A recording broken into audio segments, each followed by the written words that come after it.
Bonjour, peuple de Dieu. Nous voici encore mercredi et on est rendu à notre leçon 8. Mais juste avant ça, je veux vous parler un petit peu encore, comme j'ai fait la semaine passée, concernant vos requêtes de prière. N'oubliez pas, si vous avez une requête et vous aimeriez particulièrement prier pour l'Église ou prier pour votre famille ou n'importe votre requête, envoyez-moi un courriel ou appelez-moi sur mon cellulaire. Et puis, on va être heureux de le mentionner dimanche prochain dans la prière. Il faut vous m'appeler pas plus tard que jeudi, vendredi matin, afin que je puisse avoir toutes les requêtes avant qu'on puisse filmer la vidéo et la prêche pour dimanche prochain.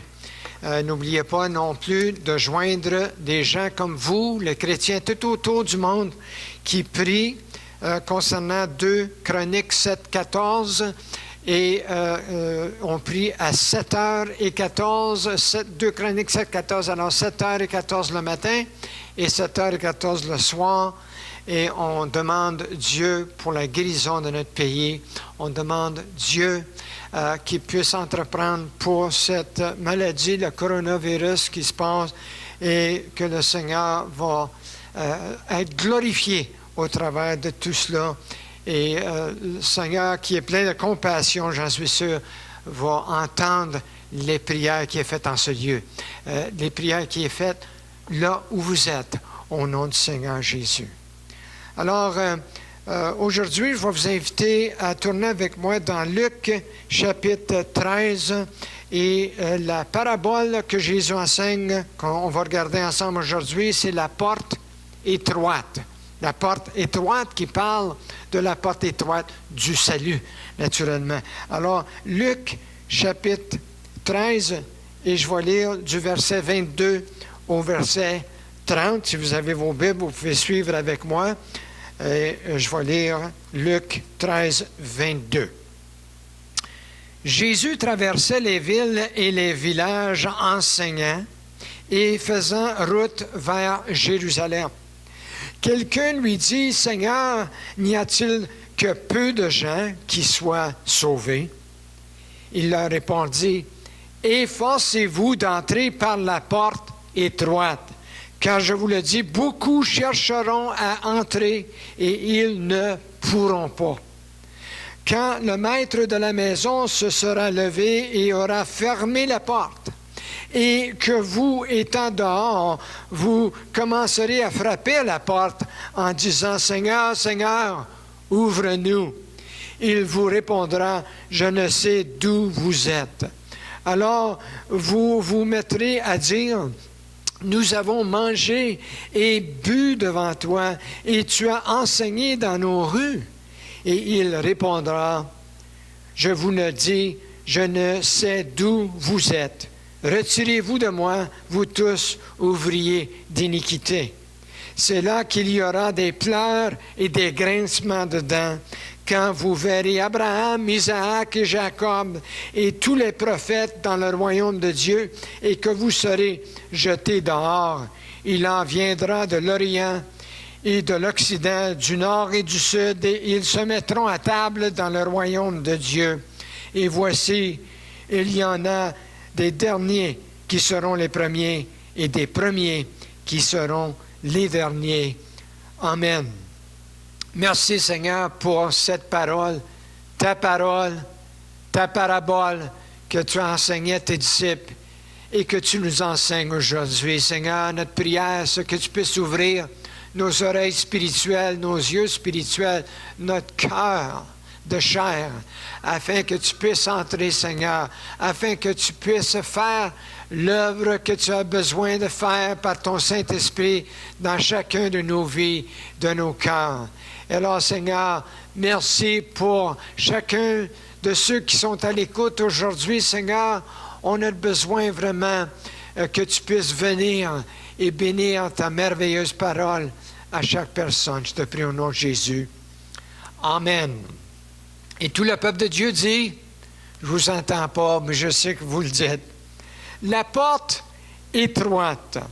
Jésus a demandé cette question, Seigneur, n'y a-t-il que peu de gens qui soit sauvé. Et Jésus a répondu, « Efforcez-vous d'entrer par la porte étroite. Car je vous dis, beaucoup chercheront à entrer et ne le pourront pas. » Dans un sens, le Seigneur a répondu, mais pas répondu exactement sa question qui était, est-ce qu'il va y avoir peu de gens qui vont rentrer dans le ciel? Puis il a dit, efforcez-vous d'entrer dans la porte étroite. Ensuite, Jésus explique comment le maître de la maison va fermer la porte dans sa parabole. Nous trouvons une illustration semblable ici que Jésus donne dans son sermon sur la montagne, dans Matthieu 7. Il dit, « Entrez par la porte étroite, car large est la porte, spacieux est le chemin qui mène à la perdition, et il y en a beaucoup qui entrent par là. Mais étroite est la porte, resserré le chemin qui mène à la vie, il y en a peu qui les trouvent. » La même idée est trouvée dans la parabole des 10 vierges. L'époux vient, il ouvre la porte et ensuite la porte est fermée. Dans notre parabole de la porte étroite, la question que quelqu'un demande à Jésus, c'est simple lorsqu'il dit « Seigneur, n'y a-t-il que peu de gens qui soient sauvés? » C'était seulement de la spéculation, on peut dire, vraiment que la question qu'il demandait, une spéculation théologique. Et la réponse à sa question, vraiment n'était pas nécessaire. Et puis le Seigneur savait que ce n'était pas nécessaire de répondre exactement sa réponse, quoi qu'il va le faire un peu plus tard.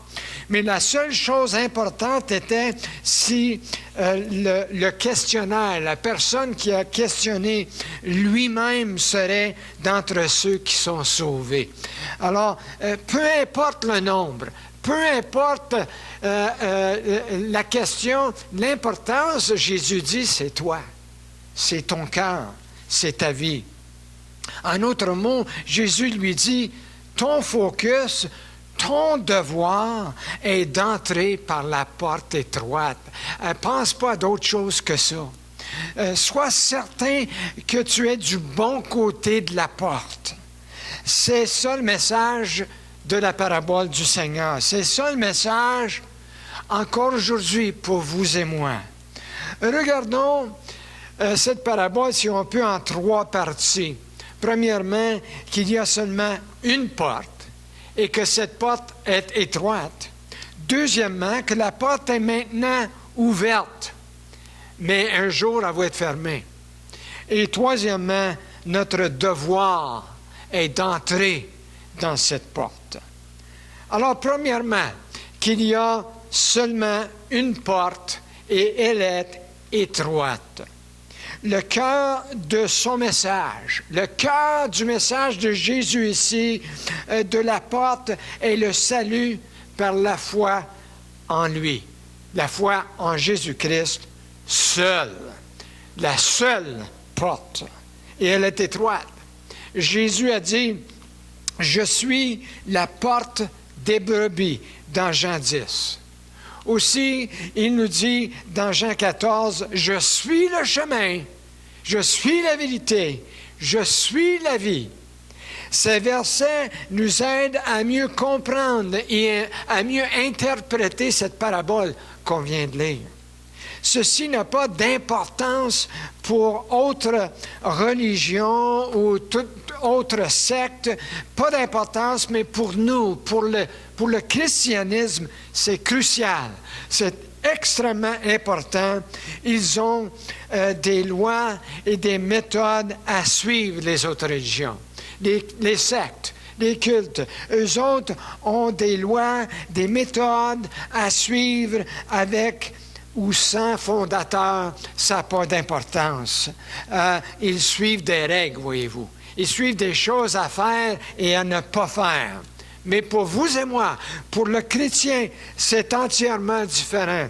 Jésus n'a pas seulement montré le chemin à Dieu, mais il dit, « Je suis le chemin, je suis la vérité, je suis la vie. » Alors, ce n'est pas un paquet de règles. C'est à propos de la personne du Seigneur Jésus-Christ. Il n'a pas seulement dit qu'il y avait une vérité, mais il dit, je suis la vérité. Ça veut dire la seule vérité. Voyez-vous, il y a beaucoup d'autres religions qui vont vous dire qu'ils ont une partie de la vérité. Et ils vont vous dire, vous autres, vous avez une autre partie de la vérité. Non, non. Jésus a dit, je suis la vérité. Il n'a pas pointé vers une vie abondante, mais il dit, je suis la vie. Par conséquent, pour le christianisme, s'il n'y a pas de Christ, s'il n'y a pas de Jésus, il n'y a pas de chemin vers Dieu. Il n'y a pas d'autre chemin vers Dieu. Pas de vérité à propos de Dieu. Pas de vie d'abondance. Jésus a dit qu'il était Dieu et qu'il est venu pour mourir pour nos péchés. Certains gens pensent que toutes religions sont bonnes, que nous avons tous le même Dieu et que nous avons seulement besoin d'être sincères, mais vous savez que nous pouvons être sincèrement dans l'erreur. Autres qui sont dissatisfaits avec l'Église à cause des manquements de l'Église pensent qu'ils peuvent trouver Dieu dans la nature. Aujourd'hui, c'est populaire. Les gens qui aiment tellement la nature, qui trouvent et qui cherchent Dieu dans la nature, c'est toute une grande illusion, je vais vous dire, qui amène les gens dans l'idolâtrie. Personne trouve Dieu par la nature seulement. La nature, c'est un premier pas. La beauté de la nature, le miracle de la nature, c'est juste un premier pas qui nous démontre qu'il y a un créateur, quelqu'un qui aime, quelqu'un qui est tout-puissant. Alors, personne trouve Dieu seulement dans la nature, ni par une certaine religion, ni une vie de méditation, ni des rituels, ni une certaine moralité dans une vie. N'oubliez pas que la religion est l'homme qui cherche un Dieu selon son image. Mais le christianisme, c'est Dieu qui te cherche. C'est Dieu qui agit pour te racheter par la mort de son Fils Jésus-Christ. Grosse différence entre l'homme qui recherche un Dieu et Dieu qui recherche l'homme. Alors, Romains 3 nous dit, il n'y a point de juste, pas même un seul. Nul n'est intelligent, nul ne cherche Dieu. Tous sont égarés, tous sont pervertis. Il n'en est aucun qui fasse le bien, pas même un seul. Alors, ça nous inclut chacun de nous. La seule façon de passer par la porte étroite que Jésus enseigne ici, la porte étroite du salut, c'est par la seule façon, sa façon, pas la nôtre. Nos transgressions doivent être enlevées afin de voir Dieu. Et Jésus est le seul qui pardonne. Il est le seul qui restaure, qui peut restaurer nos âmes. Jésus, sur la croix, est mon substitut. Et alors, frères et sœurs, Jésus enseigne clairement qu'il y a seulement one way. Il y a seulement sens unique. Il y a seulement une porte et elle est étroite. Deuxième chose, la porte est maintenant ouverte. Mais sera un jour fermé. Oh oui. Le temps de repentance, voyez-vous, n'est pas pour toujours. C'est pour aujourd'hui. Mais il y a du temps, aujourd'hui, maintenant. Et la porte est tout grande ouverte pour vous et moi, maintenant. Nous pouvons se réjouir dans cette porte ouverte. Nous pouvons prier pour nos bien-aimés. Nous pouvons prier pour le monde, comme on fait présentement, parce que la porte est tout grande ouverte. Quiconque, Jésus a dit, peut entrer. Encore certains gens disent que ce verset entre en conflit avec Jean 6, 44, où Jésus a dit, « Nul ne peut venir à moi si le Père qui m'a envoyé ne l'attire, et je le ressusciterai au dernier jour. » Que cela rentre en conflit avec ce que Jésus vient de dire dans sa parabole. Mais en réalité, les deux versets ne sont pas en conflit. Jean 6, 44 voit la chose du point de vue de Dieu. Mais ça dit que personne n'a jamais fait le premier pas envers Dieu. Et c'est vrai, c'est lui qui nous attire. De l'autre côté, la porte ouverte dans notre texte nous montre que de notre salut, de notre point de vue à nous autres, la façon que nous autres on voit la chose, que Dieu ne montre pas de favoritisme. Quiconque peut venir. Ça, c'est notre point de vue à nous autres et qui est vrai. Mais le point de vue de Dieu, vraiment, c'est que c'est lui qui a payé le plein prix et que personne n'a jamais fait le premier pas. C'est toujours Dieu qui fait le premier pas. C'est toujours Dieu qui attire. Mais quiconque démontre que Dieu fait aucun favoritisme. Quiconque veut venir, peut venir, incluant vous et moi. Peut-être pour nous aider à comprendre, je peux vous expliquer, imaginez peut-être une croix avec une porte avec une inscription. Une porte avec une inscription qui dit ceci sur un côté de la porte, de ce que vous venez à la porte, et sur la porte, l'inscription dit « Si quelqu'un veut venir après moi ». Si quelqu'un veut venir après moi, Jésus a dit plusieurs fois dans sa parole, si quelqu'un veut venir après moi, qu'il me suive, et ainsi de suite. Mais dans Marc 8, 34, mais vous décidez à l'invitation qui est donnée, si quelqu'un veut venir après moi, vous ouvrez la porte pour entrer. Vous voulez venir, vous voulez recevoir, vous voulez accepter, et vous entrez dans la porte qui est Jésus-Christ. Vous vous tournez de bord lorsque vous êtes sur l'autre côté de la porte, et vous voyez sur l'arrière de la porte cette inscription « En lui, Dieu nous a élus avant la fondation du monde. » Voyez-vous, Dieu savait à l'avance. Mais on voit les deux aspects ici, que si quelqu'un veut venir, Jésus dit, il lance l'invitation, mais en même temps, il nous attire. Et ça nous dit qu'il nous connaissait même avant la fondation du monde. Même avant que vous étiez nés dans le sein de votre mère, Dieu vous connaissait. Jésus, n'oubliez pas, a dit, « Je suis la porte. Si quelqu'un entre par moi, il sera sauvé. » Alors, l'Évangile, lorsqu'on parle à quelqu'un, c'est tellement simple. Tellement simple parce que un enfant peut comprendre l'Évangile du Seigneur Jésus-Christ. Il est la seule porte, la porte est étroite.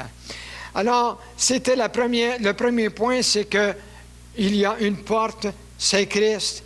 La porte est étroite. Deuxième point, la porte est maintenant ouverte, mais elle ne sera pas toujours ouverte. Il faut prendre l'opportunité maintenant. Et la troisième chose, c'est notre devoir d'entrer cette porte. Jésus fait un dernier point dans cette parabole. Et c'est sa réponse à la question originale de l'homme au verset 23 qui dit « Seigneur, n'y a-t-il que peu de gens qui soient sauvés? » Et sa réponse « Efforcez-vous », vous vous rappelez? « Efforcez-vous d'entrer par la porte étroite. » C'est intéressant.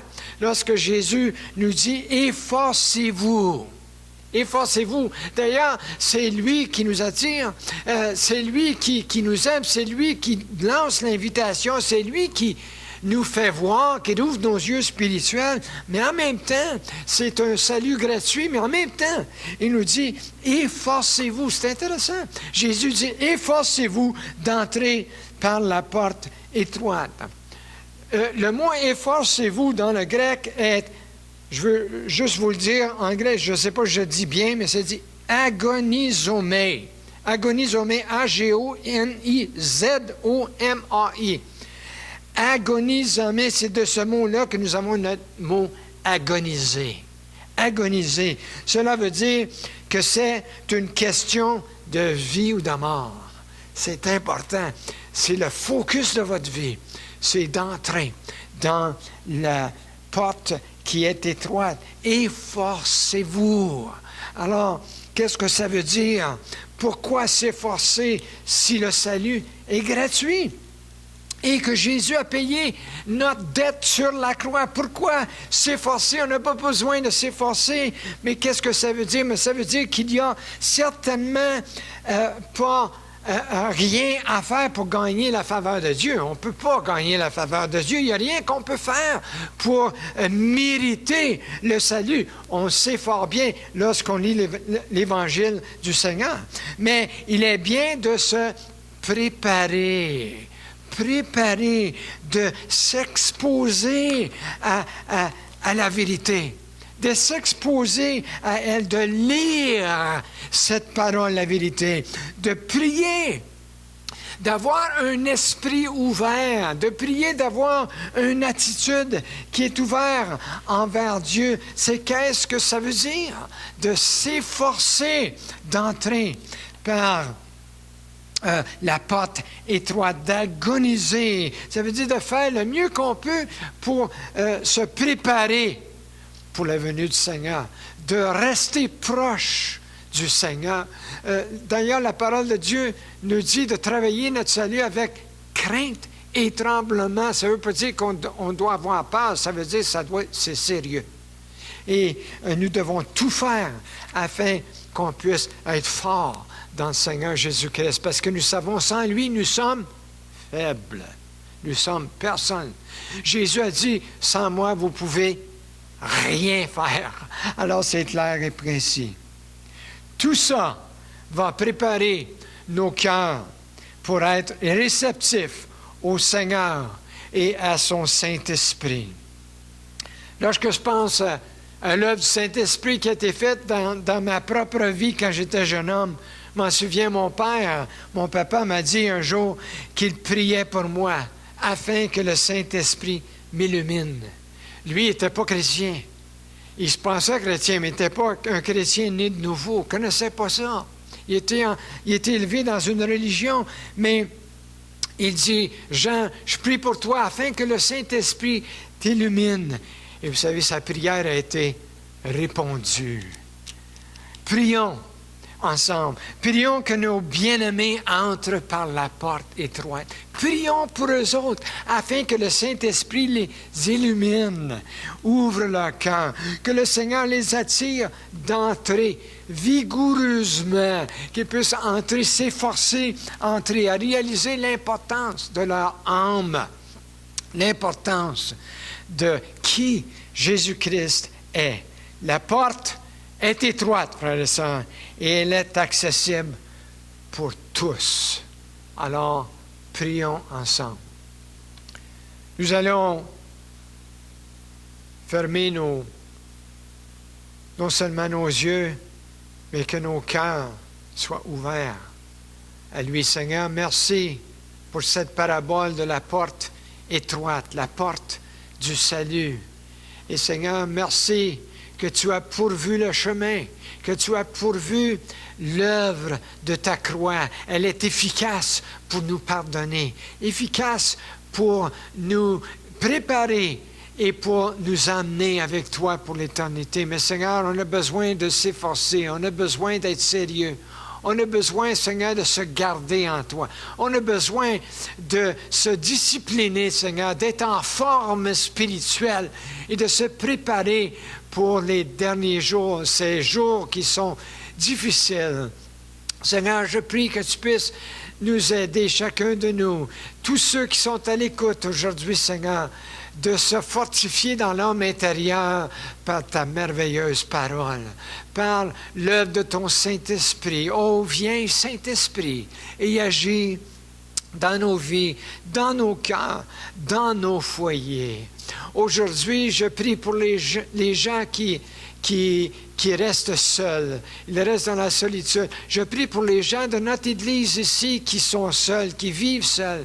Seigneur, sois sois très près d'eux, Seigneur, et que tu puisses être leur force et leur réconfort. Aide-nous, Seigneur, à prendre courage dans ces jours d'épreuve, Seigneur, ces jours d'où tout ce qu'on entend dans les nouvelles, c'est concernant cette maladie, concernant le COVID-19. Seigneur, qu'est-ce qui sort de notre bouche soit vraiment le beau nom de Jésus. Seigneur, sois glorifié et on prie que tu puisses fortifier ton Église, que tu puisses fortifier chaque personne, Seigneur, à l'écoute aujourd'hui, que tu puisses fortifier chaque frère et sœur de cette Église et autres, Seigneur, qui sont à l'écoute.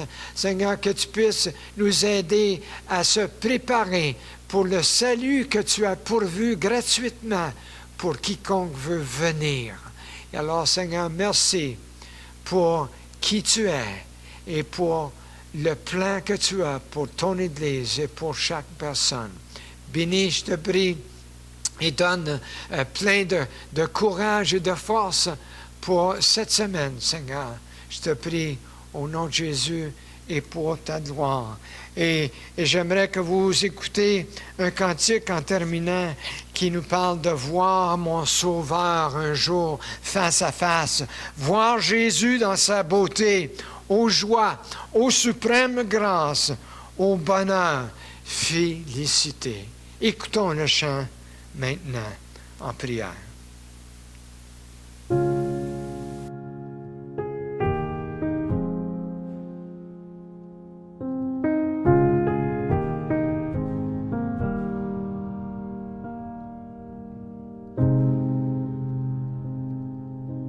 Voir mon Sauveur face à face, voir Jésus dans sa beauté,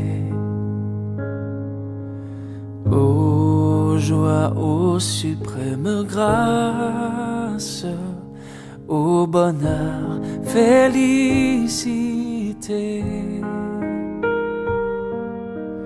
Oui, dans ta magnificence, je te verrai, divin roi, pour toujours en ta présence, je serai semblable à toi.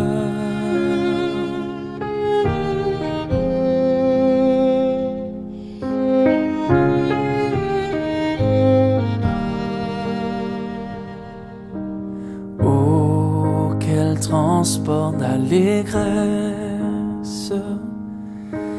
quand tes yeux baissés sur moi me diront avec tendresse: je mourus aussi pour toi. Oh oui, dans ta magnificence, je te verrai, divin roi,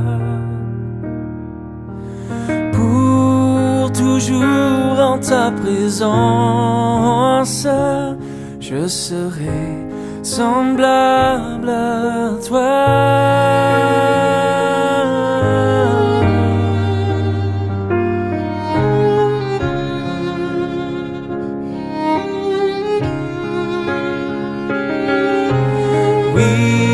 Dans ta magnificence, je te verrai, divin roi, pour toujours en ta présence, je serai semblable à toi.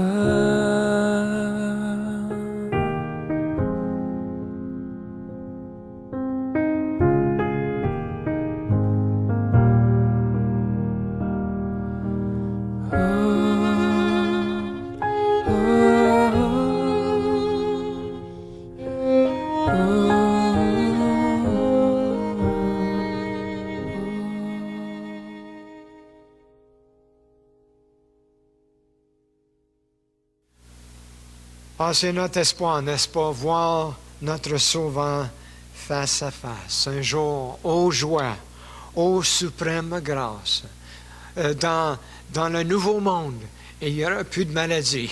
Et c'est l'espérance de l'Église, n'est-ce pas? C'est l'espérance de chaque frère et sœur en Jésus-Christ qu'un jour, il n'y aura aucune maladie. Le Seigneur va essuyer toute larme de nos yeux. Alors, frères et sœurs, prenons courage ensemble en tant que frères et sœurs, en tant qu'Église, en tant que corps de Christ. Que le Seigneur vous bénisse. Ayez une bonne semaine et à la prochaine.